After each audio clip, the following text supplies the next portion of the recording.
In any normal year, we would be in our classroom and we would have Mr. Bones in the front of the classroom. And he's our skeleton from our science lab. And he comes to visit every year in the springtime. And he hangs out in our classroom.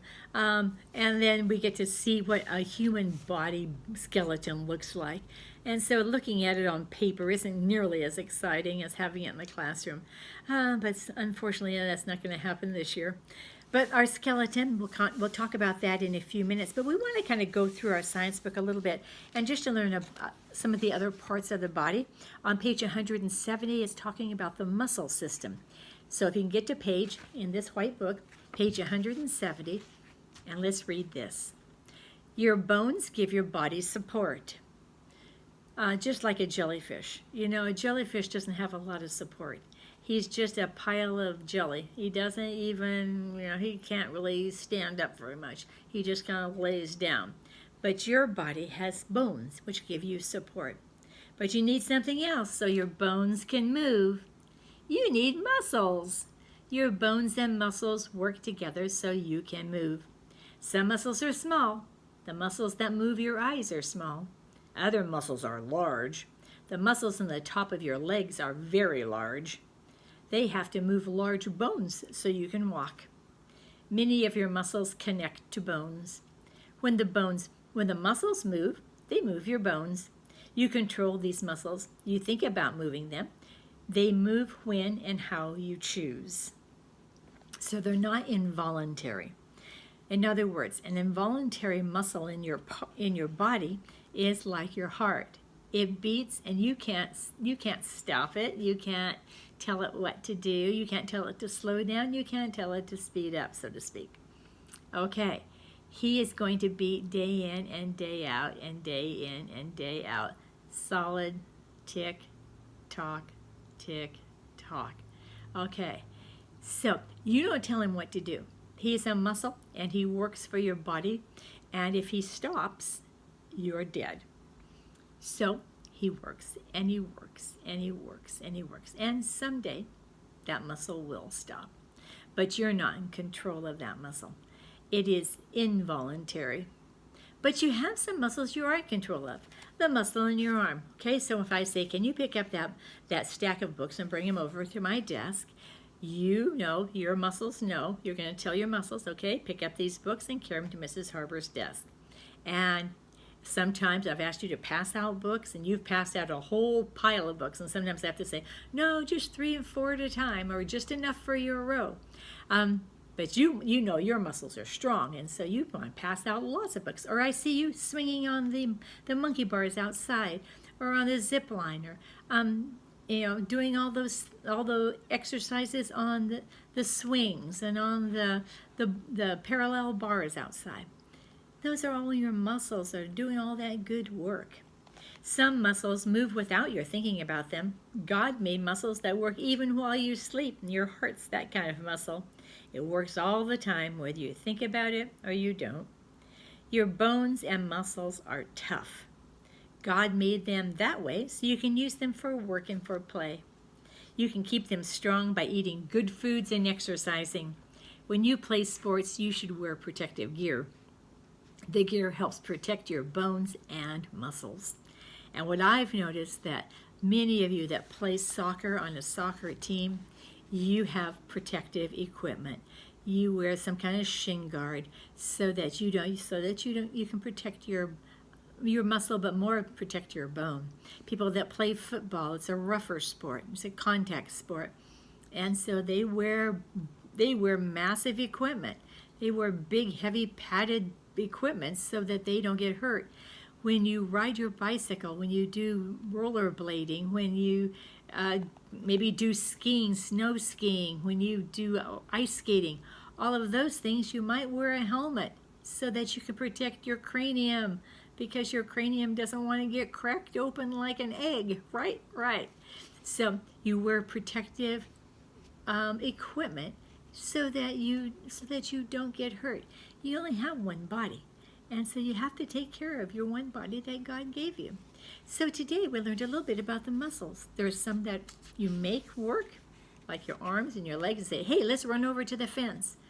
And you tell your muscles what to do. And then there's some muscles like your heart. You don't tell it what to do, it just does it on its own. Pretty amazing. Let's look at our skeleton. Have you got him out already? Okay, so there we go with Mr. Skeleton. Last time we were together, we learned that our skull is our cranium right up here. And he's a nice thick bone. And he protects our very special brain. We learned under here that our jaw is called a mandible. And it moves. Remember we felt right here? You could feel where that moves, okay? That mandible is necessary for swallowing and talking, chewing. Okay, so there's our mandible. And then we got down to our vertebrae, and we talked about the vertebrae in our body are a whole bunch of smaller bones all hooked together to make our backbone. And they have a little hole in the middle, and in the hole is where our spinal cord is. And that spinal cord is well protected with bone all the way around it. And because it's what makes you be able to move the lower part of your body, your hands and your legs. Okay, your spinal cord is inside your vertebrae. All right, there we go. All right, now let's see what we got. Number 4, that is pointing to a thing called a clavicle. Let's see if I can spell it here.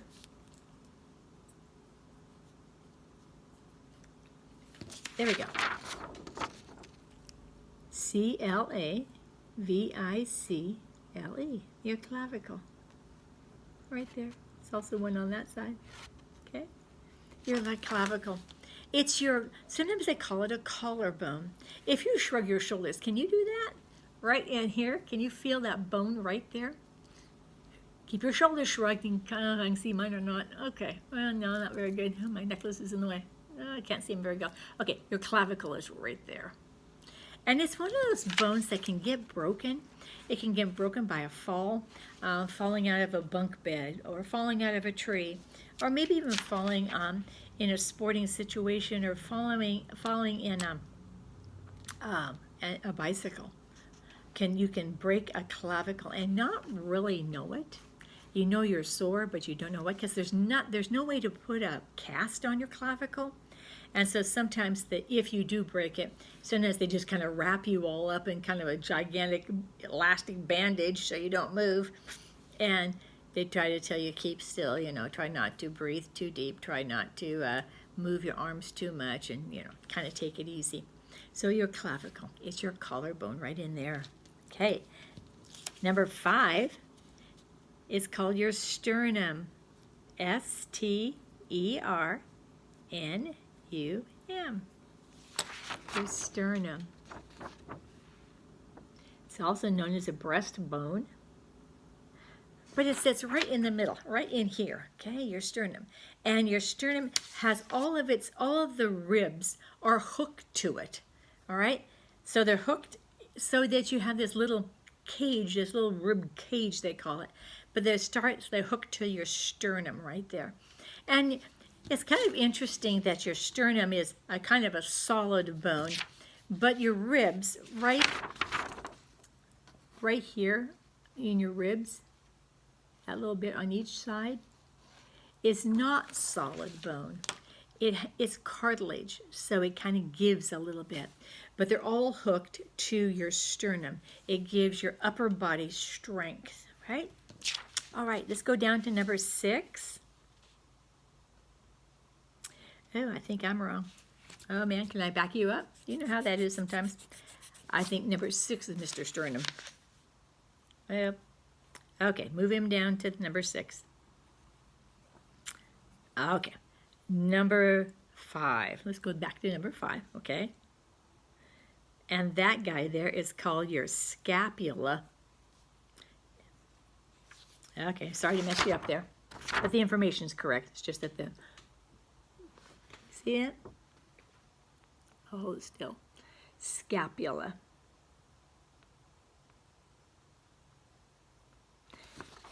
The scapula is your backbone. It's back in here, Okay, you have one that is like your shoulder blade.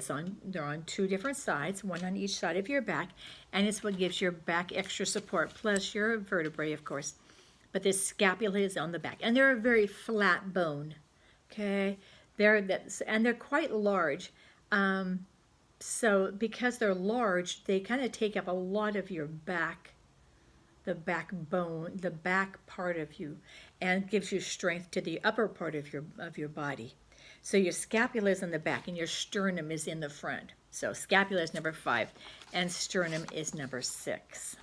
Well, let's go down to number 7. This bone is called the humerus. Oh, how to spell that? Well, it's not like you'd think. Okay. I think that's how you spell it. Humerus. Humerus. It's the bone from here to here. It's your big bone, your arm bone right there. It's what gives your arm strength and your muscles are attached to that. You've got big muscles right in here, you know. And so your humerus, you have one each side. Now, it's not, I don't know why it's called humerus. It's kind of not very funny at all. But anyway, humerus bone. Okay, so there's your humerus right in there. It's a nice, round, thick bone. And it's one that sometimes gets broken, like if you fall from a tree, fall out of a tree house. Sometimes the humerus gets broken. Yeah, not usually. Usually it's one of your smaller bones down here because this is a serious big bone. It's serious. It's not just a little bone. So your humerus might get hurt, but probably not. It's a very tough bone, but it is one of the biggest bones of our body. And at the very end of our humerus, and if you were here, I'd show you, at the very end of your humerus, kind of down here where your elbow is, there's a little spot in there. Maybe Mommy can find it for you. And it's called your funny bone. And it's not funny, let me tell you.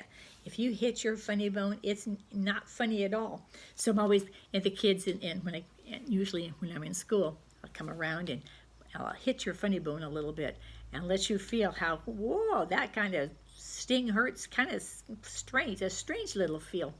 So your funny bone is right down here. So maybe you can remember your humerus is hooked to your funny bone. Okay. Well, that's all we're going to have time for today. We'll talk about the rest another time. Okay. Bye-bye.